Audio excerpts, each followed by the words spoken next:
Mahad MIDC police ठाण्याच्या हद्दीतील टेमघर कुसगाव रस्त्यावर साकडी गावाजवळील दर्गाजवळ रस्त्यावरून पायी चालत जाणाऱ्या एका विवाहित महिलेचा मोटरसायकलवरून पाठलाग करून तिला अडवून "मला तू आवडतेस, मला तुझ्याशी बोलायचं आहे" असे बोलून विवाहित महिलेवर वारंवार भेटण्यासाठी बोलवणाऱ्या विरोधात महाड MIDC पोलीस ठाण्यात विनयभंग करण्याचा प्रयत्न केल्याप्रकरणी गुन्हा दाखल करण्यात आला आहे।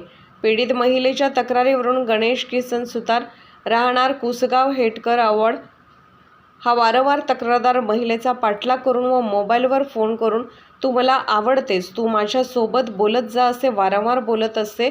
तसेच रविवार दिनांक 10 मार्च रोजी सकाळी तक्रारदार महिला कामावर पायी चालत जात असताना कुसगाव टेमघर रस्त्यावर साकडी गावाजवळील दर्ग्याजवळ आली असता आरोपी गणेश किशन सुतार याने मोटरसायकलवरून पाठलाग करून महिलेला अडवून "तू मला आवडतेस, मला तुझ्याशी बोलायचं आहे" असे बोलून वारंवार भेटण्यासाठी बोलावत असल्याने सदर महिलेने संपूर्ण घटनेची माहिती आपल्या पतीला सांगून महाड MIDC पोलीस ठाणे गाठले।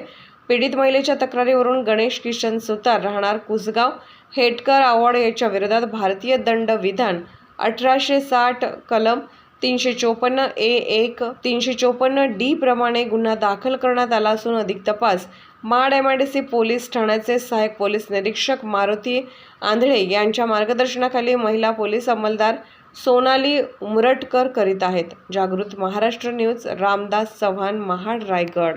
चॅनलला आता आपण ट्विटरवरती देखील फॉलो करू शकता। तसेच जागृत महाराष्ट्राच्या वेबसाईटला भेट देण्यासाठी गुगलवर टाईप करा www.jagrutmaharashtranews.com। तसेच जागृत महाराष्ट्राला ट्विटर, इंस्टाग्राम, फेसबुक आणि यूट्यूबला फॉलो करा। तसेच बातम्यांना लाईक आणि शेअर करायला विसरू नका।